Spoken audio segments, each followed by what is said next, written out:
Hello नमस्ते दोस्तों, आपका अपना यूट्यूब चैनल इंजीनियर गुरुजी में स्वागत है। दोस्तों आज हम लोग फिजिक्स का अवतल दर्पण और उत्तल दर्पण के लिए जो चिन्ह परिपाटी होता है उसको हम बताने जा रहे हैं। तो जो बच्चे न्यूमेरिकल्स बनाते हैं फिजिक्स में, उस बच्चों के लिए खास इम्पोर्टेंट कुछ टॉपिक है जो कि जिस बच्चे को अगर चिन्ह परिपाटी का नॉलेज नहीं है तो न्यूमेरिकल नहीं बना पाएंगे। तो आप लोग इस वीडियो को ध्यान से और बारीकी से देखिए, तब अगर इस चिन्ह परिपाटी को आप लोग बारीकी से अगर अच्छी तरह से समझ पाते हैं तो जो न्यूमेरिकल्स होता है उसको बनाने में काफ़ी ज़्यादा ये हेल्पफुल देगी, काफ़ी ज़्यादा मददगार साबित होगा।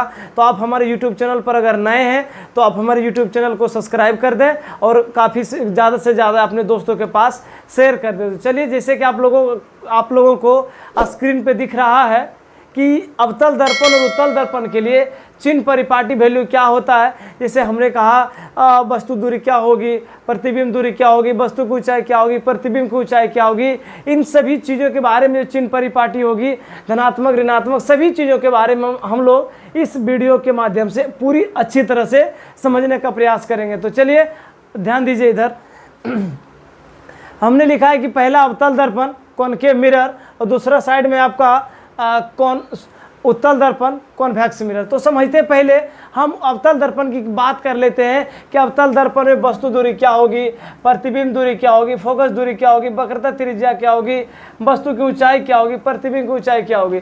तो आप लोग ध्यान दीजिएगा, जैसे कि आप लोगों के सामने डायग्राम दिख रहा है, ये अवतल दर्पण है।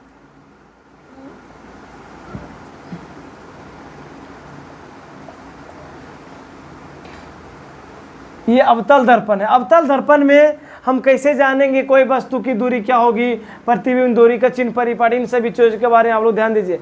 हमने बताया था पिछले लेक्चर में कि दर्पण हो या लेंस हो, सभी दूरियां हमेशा अगर दर्पण में पूछा जाए तो दर्पण से दूरियां हम लोग ध्रुव से मापते हैं, लेकिन जो लेंस होती है उसमें जो दूरियां मापते हैं प्रकाश से केंद्र से मापा जाता है। तो हम लोग दर्पण की बात कर लेते हैं। तो दर्पण में यहाँ से ध्रुव होती है और आप लोगों को जो ज्यामिति का एक ये एक्स अक्ष और वाई अक्ष का जो तल होता है इसके बारे में आप लोगों को नॉलेज होना चाहिए, क्योंकि देखिए ये आपका एक्स एक्सिस है और ये वाई एक्सिस है। एक्स एक्सिस वालों को हम लोग क्षैतिज कहते हैं और जो वाई एक्सिस होता है उसको हम लोग ऊर्ध्वाधर रेखा कहते हैं।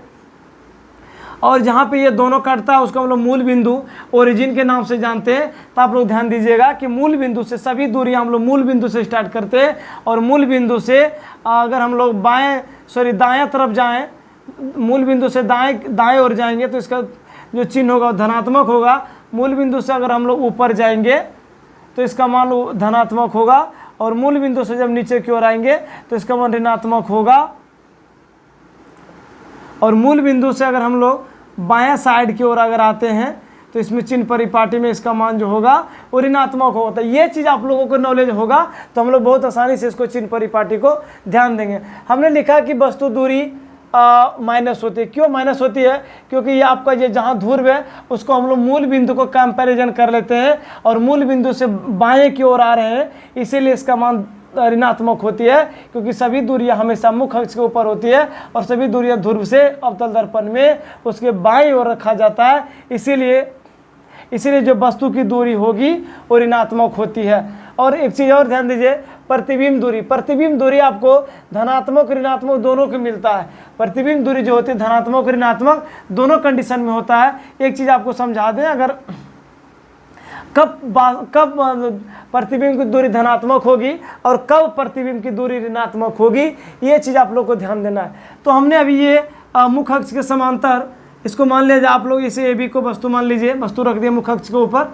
और जब हम लोग इसको मुख्य अक्ष के समांतर जब प्रकाश की किरणें खींचते हैं तो दर्पण से परावर्तन के बाद फोकस होकर गुजरती है ना। अब जब कोई प्रकाश की किरणें फोकस की दिशा में जाती है, फोकस की दिशा में जब जाती है तो ये दर्पण से परावर्तन के बाद है ना, ये यहाँ से आपको थोड़ा सा डायग्राम को ध्यान दीजिए, है ना। ये यहाँ से कुछ इस प्रकार से गुजरेगा, मान लीजिए यहाँ पे है ना, यहाँ पे अगर कट करता है इस प्रतिबिंब की ऊंचाई को हम लोग एडेस बीडेस मान लेते हैं, क्योंकि देखिए जब हम लोग वस्तु को वक्रता केंद्र पर रखते हैं तो जो फोकस दूरी होती है वो जो प्रतिबिंब जो बनेगा वक्रता केंद्र पर ही बनेगा। अगर ये प्रतिबिंब मुख्य अक्ष के नीचे बनती है तो ध्यान दीजिएगा, प्रतिबिंब अगर मुख्य अक्ष के नीचे बनेगा तो ऋणात्मक होगी, अगर प्रतिबिंब मुख्य अक्ष के ऊपर बनता है तो धनात्मक होता है। ये चीज़ आप लोग को ध्यान दीजिएगा। हमने वास्तविक प्रतिबिंब और काल्पनिक प्रतिबिंब में वहाँ पे बताए थे आप लोगों को, है ना। अब आगे समझिए, फोकस दूरी ऋणात्मक होती है, क्योंकि देखिए फोकस दूरी हमेशा ध्रुव के बाईं ओर से लेते हैं, क्योंकि इधर से वस्तु जा रही है, इसका फोकस दूरी इधर होती है।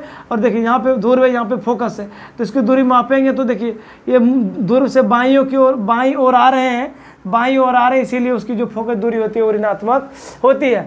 अब हम लोग वक्रता त्रिज्या की बात कर लेते हैं। वक्रता त्रिज्या, तो वक्रता त्रिज्या भी वही होती है, ध्रुव और वक्रता केंद्र के बीच की दूरी को हम लोग वक्रता त्रिज्या नाम देते हैं। तो ध्रुव से बाईं ओर आ रहे हैं, इसीलिए वक्रता त्रिज्या का भी मान क्या होता है, ऋणात्मक होता है।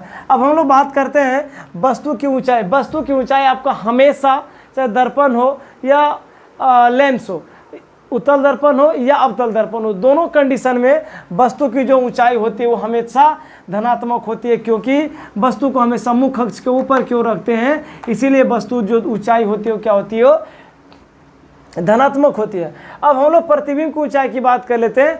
प्रतिबिंब की ऊंचाई को हम लोग h डैश से सूचित करते हैं, जबकि वस्तु की ऊंचाई को h से सूचित करते हैं। वक्रता त्रिज्या को r से, फोकस दूरी को f से, प्रतिबिंब दूरी को v से और वस्तु दूरी को u से सूचित करते हैं। तो अब हम लोग जो प्रतिबिंब की ऊंचाई की बात कर रहे हैं, प्रतिबिंब की ऊंचाई कभी धनात्मक कभी ऋणात्मक, ऐसा क्यों होता है? अगर प्रतिबिंब मुख्य अक्ष के ऊपर बनती है तो धनात्मक होगा, प्रतिबिंब अगर मुख्य अक्ष के नीचे बनती है तो क्या होगा, ऋणात्मक होगा। देखिए यहाँ पे जैसे कि आप लोगों को बताएं, अगर कोई वस्तु यानी कोई दूरियां अगर मूल बिंदु से नीचे की ओर आते ऋणात्मक होती है, उसी प्रकार ये कोई दूरी अगर ध्रुव से नीचे की ओर आते तो ऋणात्मक होगी, लेकिन अगर ध्रुव से ऊपर की ओर जाए तो उसका मान क्या होगा, धनात्मक होगा। तो ये चीज़ आप लोगों को अच्छी तरह से समझ में आ गया होगा। अब हम लोग सेम कंडीशन में चलते हैं। उत्तल दर्पण में वही बात है, वस्तु दूरी को u से, प्रतिबिंब दूरी को v से, फोकस दूरी को f से और वक्रता त्रिज्या को r से।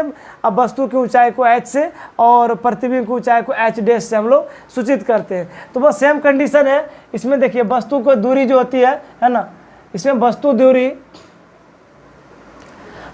देखिए ध्रुव है, हम लोग ध्रुव से बाएं की ओर आ रहे हैं, तो जब वस्तु को हमेशा इधर की ओर रखें, बाएं, तो ध्रुव से बाएं की ओर आ रहे हैं, तो ये इसका मान क्या होगा, ऋणात्मक होगा। प्रतिबिंब इसमें हमेशा धनात्मक होता है, क्योंकि उत्तल दर्पण द्वारा बना प्रतिबिंब हमेशा काल्पनिक होता है। जब काल्पनिक प्रतिबिंब होती है तो ध्रुव से दाईं ओर बनती है। जब दाईं ओर की दूरी हमेशा क्या लेते हैं, जब मूल बिंदु या ध्रुव के कंपैरिजन किया जाए तो दाईं ओर की दूरी हम लोग धनात्मक लेते हैं, इसीलिए उत्तल दर्पण में जो प्रतिबिंब की जो दूरी होती है वो हमेशा धनात्मक लेते हैं। अब हम लोग बात कर लेते हैं फोकस दूरी। तो देखिए यहाँ पे ध्रुव है, यहाँ पे फोकस है। उत्तल दर्पण में यहाँ पे ध्रुव है, यहाँ पे फोकस है। तो देखिए अगर हम लोग फोकस दूरी मापेंगे, ध्रुव और फोकस के बीच की दूरी को फोकस दूरी कहते हैं, है ना। और ये इसकी दूरी को मापेंगे तो ध्रुव से बाईं ओर, हम ध्रुव से दाईं की ओर जा रहे हैं, इसीलिए इसका मान क्या होगा, धनात्मक होगा। अब वक्रता त्रिज्या वही बात है, ध्रुव से वक्रता केंद्र के बीच की दूरी को वक्रता त्रिज्या कहते हैं, और ध्रुव से हम लोग दाईं ओर जा रहे हैं, इसीलिए इसकी दूरी क्या होगा, धनात्मक होगा। और प्रतिबिंब की ऊंचाई अभी हमने कहा कि चाहे उत्तल दर्पण हो या अवतल दर्पण हो, उत्तल लेंस हो या अवतल लेंस हो, प्रतिबिंब की वस्तु की ऊंचाई हमेशा धनात्मक होती है। क्यों? क्योंकि वस्तु को हमेशा मुख्य अक्ष के ऊपर रखते हैं, वस्तु को हमेशा मुख्य अक्ष के ऊपर रखते हैं, इसीलिए वस्तु की ऊंचाई दोनों कंडीशन में आपको धनात्मक ही मिलेगा। अब हम लोग प्रतिबिंब की ऊंचाई देखिए, उत्तल दर्पण में बना प्रतिबिंब हमेशा काल्पनिक होता है।